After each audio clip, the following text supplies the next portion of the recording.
नमस्कार दोस्तों, हमारे YouTube चैनल गायन की ज्योति में दोस्तों आप उनसे पूछो जिनकी आंखें नहीं होती या जिनको दिखाई नहीं देता कि वह कैसा महसूस करते हैं। आप सोच भी नहीं सकते हैं। और आपको भगवान ने आंखें दी हैं जिनको आप खराब कर रहे हैं, उनका ध्यान नहीं रख रहे हैं। आजकल छोटे छोटे बच्चों के भी चश्मा लग जाता है। दोस्तों, इस संसार का सुंदर नज़ारा हम अपनी आंखों से ही देख सकते हैं। अगर हमारी आंखों की रोशनी हमसे छिन जाएगी तो हम कुछ भी नहीं देख पाएंगे। यह दुनिया हमारे लिए बेरंग हो जाएगी। इसीलिए अगर किसी की आंखों की रोशनी कम होने लगी है या जिसको बचपन में ही चश्मा लग गया है, वह इस कहानी को ध्यान से सुने और अपने परिवारजनों को भी इसके बारे में बताएं। इस कहानी में आपको एक ऐसे चूर्ण के बारे में बताया जाएगा जिसका उपयोग करने से आपकी आंखों की रोशनी कुछ ही हफ्तों में वापस लौट आएगी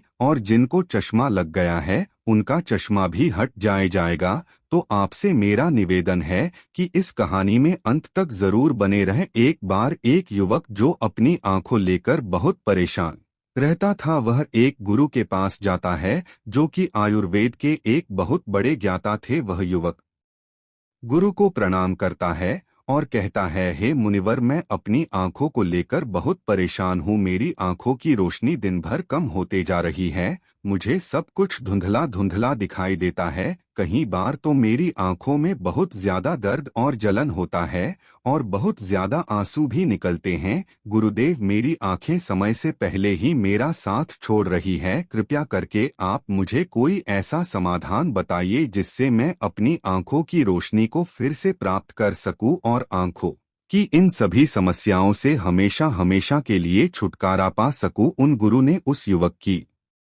सभी समस्याओं को ध्यान से सुना और फिर कहा कि बेटा, हमारे आयुर्वेद में आंखों से संबंधित एक पूरा उपनिषद लिखा गया है जिसे चक्षु उपनिषद कहा जाता है। इसके अलावा हमारे महर्षि वाग भट्ट ने आंखों के इलाज से संबंधित कई उपाय बताए हैं, कई नियम बताए हैं, जिसमें कुछ प्रमुख नियमों के बारे में आज मैं तुम्हें बताता हूं। और इसके साथ ही आज मैं तुम्हें एक ऐसे चूर्ण के बारे में बताऊंगा जिसका 10 दिन उपयोग करने से ही आपकी आंखों की ज्योति जो है वह वापस लौट आएगी। और साथ में ही इन नियमों का पालन करने से सिर्फ कुछ ही हफ्तों में आपके आंखों की रोशनी में एक आश्चर्यचकित परिवर्तन होगा। आप खुद देखेंगे कि आपकी आंखों की रोशनी वापस लौट आएगी और आपको पहले से अधिक स्पष्ट दिखाई देगा। और अगर तुम लंबे समय तक इस चूर्ण का उपयोग करते हो और इन नियमों का पालन करते हो तो तुम्हारी आंखों की सभी समस्याएं, सभी बीमारियां जड़ से खत्म हो जाएंगी और तुम्हारी आंखें हमेशा के लिए स्वस्थ और दृष्टिपूर्ण बनी रहेगी। फिर गुरु उस युवक से कहते हैं कि बेटा, सबसे पहले इन नियमों के बारे में जानते हैं, इसके बाद मैं तुम्हें उस चूर्ण के बारे में, उस चूर्ण की विधि के बारे में बताऊंगा और यह भी बताऊंगा कि तुम्हें उसे किस तरह से प्रयोग करना है। फिर गुरु उस युवक से कहते हैं कि बेटा, अब तुम इन नियमों को ध्यान से सुनो। आंखों के उपचार के लिए आयुर्वेद का पहला नियम है, सुबह उठते ही बिना कुल्ला किए अपने मुंह की लार को आंखों पर लगाना है। तुम जैसे ही सुबह बिस्तर से उठते हो तो बिस्तर पर बैठे हुए ही अपने मुंह की लार को अपनी अंगुली में लो और उसे अपनी आंखों की कोर में काजल की तरह लगाओ। यह बहुत ही रामबाण इलाज है। आंखों की सभी समस्याओं का असल में हमारी लार में वह सभी तत्व पाए जाते हैं जो मिट्टी में होते हैं। और जब हम सुबह की लार को आंखों में लगाते हैं तो वह सभी पोषक तत्व हमारी आंखों को मिलने लगते हैं जो इसे स्वस्थ बनाए रखने के लिए बहुत जरूरी है। आंखों को हमेशा स्वस्थ बनाए रखने के लिए आयुर्वेद का दूसरा नियम है, मुंह में पानी भरकर आंखों में धीरे धीरे छींटे मारना। तुम जब रोज सुबह अपनी आंखों को धोते हो तो उसे ऐसे ही मत दो, बल्कि उससे पहले अपने मुंह में पानी भरो, फिर अपनी आंखों पर कम से कम 15 छींटे मारो। छींटे इतनी तेजी से ना मारो कि आपकी आंखों में दर्द होने लगे, वह लाल हो जाए। हमें बस इतनी तेजी से छींटे मारने हैं ताकि पानी आपकी आंखों के अंदर चला जाए। जब आप आंखों में छींटे मारते हैं तो अंदर की छोटी से छोटी गंदगी भी पानी के साथ भर कर निकल जाती है और आंखें साफ हो जाती हैं। और मुंह में पानी भरने का कारण यह है कि जब हम आंखों में छींटे मारते हैं तो आंखों का कचरा जो है वह मुंह के रास्ते से ना जाकर सीधे आंखों से ही पानी के साथ बाहर निकल आए, क्योंकि आंखों की कहीं बीमारियां सिर्फ आंखों में धूल मिट्टी जाने के कारण या कचरा जाने के कारण पैदा होती है। और जब यह सब कचरा साफ होगा तो हमारी आंखें भी स्वस्थ होगी। फिर गुरु उस युवक को तीसरा नियम बताते हुए कहते हैं कि बेटा, सूर्यदेव को देखना है। हर दिन लगभग 5 मिनट के लिए सूर्यदेव को देखना है, लेकिन दोपहर में या तेज धूप में नहीं, सिर्फ उगने से 1 घंटे के अंदर अंदर या फिर सूर्यास्त होने के 1 घंटे पहले। सबसे ज्यादा अच्छा तो यह होगा कि तुम सूर्यदेव के उगने या अस्त होने के समय उनके दर्शन करो, और जब जरूरत महसूस हो तो पल के झटका भी सकते हो। शुरू में इसे 1 मिनट के साथ शुरू करो और धीरे धीरे इसे 5 मिनट तक लेकर जाओ। सूर्य दर्शन के समय सूर्य की किरणें हमारी आंखों में अवशोषित होती हैं और हमारी आंखों को ठीक करती हैं। अंत में अपनी दोनों हथेलियों को रगड़ कर उसे अपनी आंखों के ऊपर रख लो, लेकिन इस बात का ध्यान रखना कि आपको अपनी आंखों के ऊपर रखना है, उन्हें दबाना नहीं है। ऐसा करने से आंखों को आराम मिलता है। चक्षु उपनिषद में सूर्यदेव को आंखों का वेद कहा गया है। फिर गुरु उस युवक को अगला नियम बताते हुए कहते हैं कि आंखों का व्यायाम करो। आप इसे किसी भी समय कर सकते हैं, लेकिन सुबह और सोने के पहले करने से यह ज्यादा फायदा देता है। इसके लिए सबसे पहले तो अपनी आंखों को 10 बार ऊपर नीचे करो, 10 बार ऊपर करो और 10 बार नीचे करो। जितना हो सके उतना ऊपर करो और जितना हो सके उतना ही नीचे लो, लेकिन इस बात का ध्यान रखना है कि आंखों के साथ सर नहीं घूमना चाहिए, सर स्थिर होना चाहिए। सिर्फ और सिर्फ आपकी आंखें घूमनी चाहिए। आंखों को ऊपर नीचे करने के बाद आंखों को 10 बार बाईं ओर और 10 बार दाईं ओर लेकर जाओ। इसके बाद 10 बार आंखों को ऊपर कोने की ओर और 10 बार आंखों को निचले कोने की ओर लेकर जाओ। इसके बाद आंखों को गोल गोल घुमाते हुए एक वृत्ताकार आकृति बनाने का प्रयास करो। आंखों को 10 बार दाहिनी और गोल गोल घुमाएं और 10 बार बाईं ओर गोल गोल घुमाए। फिर सबसे जरूरी व्यायाम, अपने हाथ के अंगूठे को अपनी दोनों आंखों के बीच में रखो और अपने नाखून के हिस्से को देखो और बिना ध्यान हटाए धीरे धीरे अपने अंगूठे को दूर लेकर जाओ। इस दौरान आपका पूरा ध्यान अंगूठे के नाखून पर होना चाहिए। जैसे ही अंगूठा दूर जाए तो सारा ध्यान अंगूठे से हटाकर उसके पीछे वाली चीज पर लगाओ। फिर वापस अंगूठे के नाखून पर ध्यान केंद्रित करो और फिर उसे धीरे धीरे अपने नाक के पास लो। इस प्रक्रिया को तुम्हें 10 बार दोहराना है और फिर इसके बाद अपने दोनों हथेलियों को रगड़ कर अपनी दोनों आंखों को ढक लेना है और आंखों को आराम देना है। दरअसल हमारी आंखों के आसपास बहुत सारी मांसपेशियां होती हैं जो हमारी आंखों को चलाती हैं, उन्हें नियंत्रित करती है। बिना व्यायाम के यह मांसपेशियां कमजोर पड़ जाती है, लेकिन इस व्यायाम को करने से तुम्हारी आंखों की मांसपेशियां मजबूत होती हैं और वह अपनी कोई भी ताकत दोबारा हासिल कर सकती है। फिर गुरु अगला नियम बताते हुए कहते हैं कि शरीर को साफ रखो, क्योंकि शरीर साफ तो बीमारियां साफ। आयुर्वेद के नियम के अनुसार यदि हमारा शरीर भीतर से साफ है तो हमें कोई बीमारी नहीं हो सकती है। अगर हमारी आंत साफ है और उनमें कोई भी पुराना भोजन जमा नहीं हुआ है तो हमारा पेट सुबह एक बार में ही साफ हो जाता है। हमें कब्ज की समस्या कभी नहीं होती है, तो हमारा हर एक अंग स्वस्थ रहेगा और हमारी आंखें भी स्वस्थ रहेगी। अपने शरीर को अंदर से स्वस्थ रखने के लिए तुम्हें रोज 16 घंटे का नियम बताते हुए कहते हैं 24 कि बेटा सूर्यदेव को देखना है। फिर हर दिन लगभग 5 मिनट के लिए सूर्यदेव को देखना है, लेकिन दोपहर में या तेज धूप में नहीं, बहुत ही प्रसिद्ध आयुर्वेद के अंदर अंदर या फिर सूर्यास्त होने के 1 घंटे पहले सबसे ज्यादा अच्छा तो यह होगा है कि तुम सूर्यदेव के उगने या अस्त होने के समय उनसे दर्शन करो और जब जरूरत महसूस हो तो पल के झटका भी सकते हो। शुरू में इसे 1 मिनट के साथ शुरू करो और धीरे धीरे इसे 5 मिनट आवश्यक लेकर त्रिफला जाओ। सूर्य दर्शन के समय सूर्य की किरणें हमारी आंखों में अवशोषित होती हैं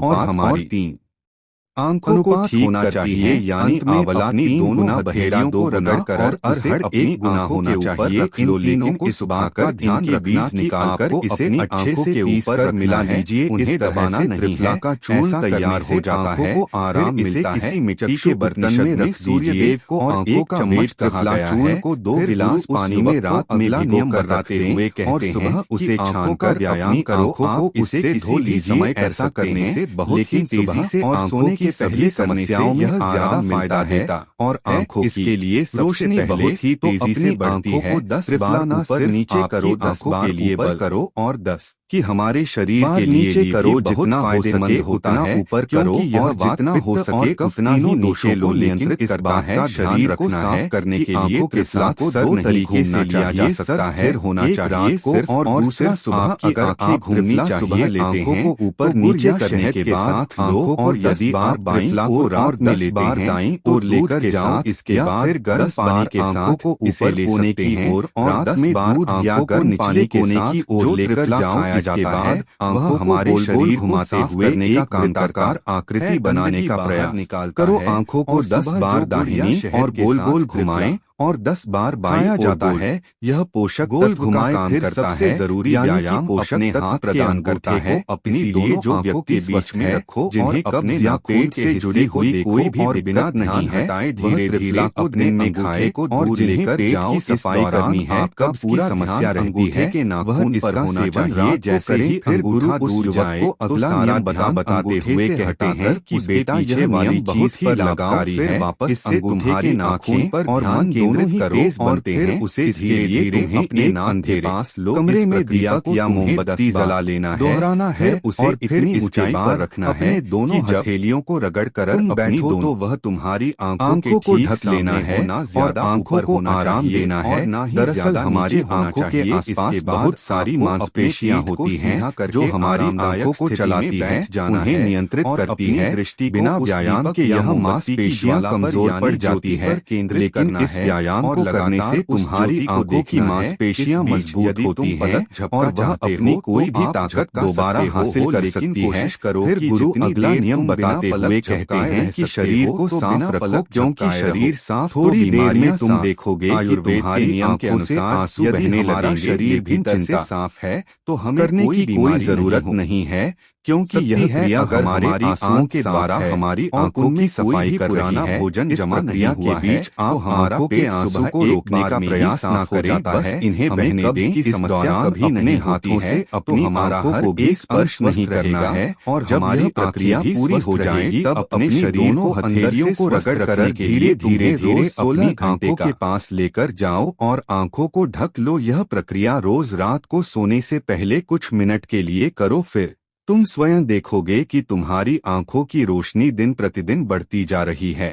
इस प्रक्रिया को करने से आपकी आंखों की रोशनी के साथ साथ आपकी एकाग्रता भी बढ़ती है। फिर गुरु उस युवक को अगला नियम बताते हुए कहते हैं कि किसी भी ठंडी सब्जी जैसे खीरा, लौकी और आलू के छोटे छोटे टुकड़ों को कुछ मिनट तक अपनी आंखों के ऊपर रखो। जब हम खीरे या लौकी को इस तरह से छोटे छोटे टुकड़ों में काटकर आंखों के ऊपर रखते हैं तो हमारी आंखों के आसपास का जो क्षेत्र है वह ठंडा हो जाता है और बाकी का क्षेत्र गर्म रहता है, जिससे आंख और सर के बीच का जो तापमान है उसमें अंतर आ जाता है और ज्यादा से ज्यादा रक्त आंखों की तरफ आने का प्रयास करता है। फिर जिस जगह पर रक्त का प्रवाह ज्यादा होता है उस जगह का इलाज खुद ब खुद शुरू हो जाता है। इस प्रक्रिया को आपको हर दिन 10 से 12 मिनट तक जरूर करना है। इससे आपकी आंखों की रोशनी बढ़ेगी और आप ताजगी महसूस करेंगे। फिर गुरु उस युवक को अगला नियम बताते हुए कहते हैं कि बेटा तुम्हें रोज ऐसा काम करना है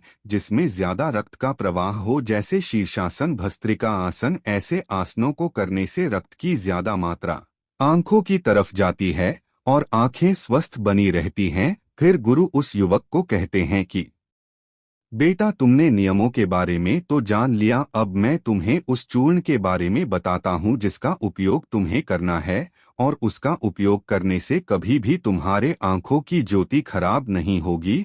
और अगर जिनको चश्मा लग चुका है उनका चश्मा भी कुछ हफ्तों में उतर जाएगा। इस चूर्ण को बनाने के लिए आपको 4 चीजों का प्रयोग करना है, जिसमें पहली चीज है सौंफ, दूसरी चीज है बादाम, तीसरी चीज है धागे वाली मिश्री और चौथी चीज है काली मिर्च। हमें सबसे पहले तवे पर सौंफ को थोड़ा सेक लेना है। सौंफ को नेत्र ज्योति के रूप में अव्वल माना जाता है। इसकी तासीर ठंडी होती है। इसके साथ ही यह खाने को पचाने में बहुत ज्यादा मदद करती है। सौंफ हमारे शरीर के मोटापे को भी कम करती है। सौंफ में potassium, magnesium, zinc, iron, copper जैसे मिनरल्स भरपूर मात्रा में होते हैं। आपको सौंफ को तब तक सेकना है जब तक उसमें खुशबू ना आ जाए। जब खुशबू आने लगे तब आप उसे नीचे उतार लीजिए। फिर आपको बादाम को हल्का हल्का सेकना है। बादाम में विटामिन ए प्रचुर मात्रा में होता है जो हमारे दिमाग को तंदुरुस्त रखता है। इसमें प्रोटीन एवं फाइबर काफी अच्छी मात्रा में पाए जाते हैं,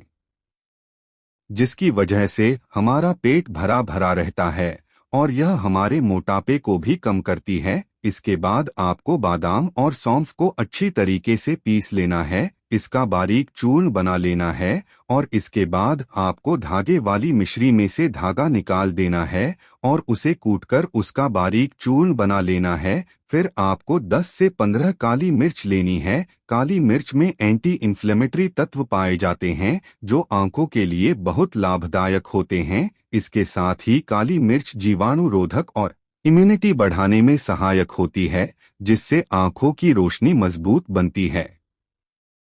काली मिर्च में विटामिन ए और विटामिन ई पाए जाते हैं जो आंखों के लिए बहुत लाभदायक है। काली मिर्च को भी आपको अच्छी तरीके से कूट लेना है, उसका भी बारीक चूर्ण बना लेना है। फिर आपको इन चारों चीजों को एक साथ मिक्स कर लेना है। फिर आपको इस चूर्ण को 1 चम्मच गुनगुने पानी में या फिर 1 गिलास दूध में सुबह सुबह खाली पेट लेना है। इसको लेने से आपकी आंखें बिल्कुल स्वस्थ रहेगी और साथ ही साथ आपका पेट भी बिल्कुल साफ होगा। आप अच्छी तरह से फ्रेश हो पाएंगे। इससे आपको अच्छी नींद आएगी और आपकी आंखों की रोशनी और दिमाग तेज होगा। और यह चारों चीजें जो है वह आपको अपने घर में ही उपलब्ध हो जाएंगी। फिर गुरु उस युवक से कहते हैं कि बेटा, आज के समय में आंखों को स्वस्थ रखने के लिए जो सबसे ज्यादा जरूरी है वह है अपनी स्क्रीन टाइम को कम करना। आजकल लोग सुबह उठते ही सबसे पहले अपने फोन के मैसेज को देखते हैं और फिर पूरे दिन यहाँ तक के देर रात तक मोबाइल या लैपटॉप को यूज करते हैं। और इन लैपटॉप, फोन, टीवी से निकलने वाली लाइट हमारी आंखों के लिए बहुत नुकसानदायक होती है। इसीलिए आप एक ऐसा रूटीन बनाएं जिसमें आप रात में 8 या 9 बजे के बाद किसी भी तरह की स्क्रीन को नहीं देखेंगे। ऐसा करने से आपकी आंखों को तो आराम मिलेगा ही साथ आपकी नींद जो है वह गहरी हो पाएगी और अगले दिन आप तरोताज़ा महसूस करेंगे। और अगर आपका काम देर रात तक लैपटॉप पर है तो आप हर कुछ देर में ब्रेक लो, आंखों को बंद करो और उन्हें आराम दो। इसके अलावा आप अपने खाने में विटामिन ए और विटामिन सी को शामिल करो, जैसे गाजर, संतरा, चकुल इत्यादि। यह सब आपकी आंखों को स्वस्थ रखने के लिए अहम भूमिका निभाते हैं। तो दोस्तों, उम्मीद करता हूँ आपको इस कहानी से जरूर बहुत कुछ सीखने को मिला होगा। यह कहानी आपको कैसी लगी हमें कमेंट बॉक्स में कमेंट करके जरूर बताएं और इस वीडियो को लाइक भी जरूर करें और साथ ही इस वीडियो को अपने दोस्तों के साथ जरूर शेयर करें ताकि उन्हें भी इस कहानी से कुछ सीखने को मिल सके। ऐसी ही प्रेरणादायक और बुद्धा स्टोरी सुनने के लिए हमारे चैनल बुद्धा वाइज वर्ल्ड को सब्सक्राइब करके बेल आइकन को जरूर दबा दें ताकि आने वाली अगली वीडियो की नोटिफिकेशन आपको मिल सके। इस वीडियो में बस इतना ही, मिलते हैं अगली वीडियो में। जब तक के लिए अपना ख्याल रखिएगा। धन्यवाद।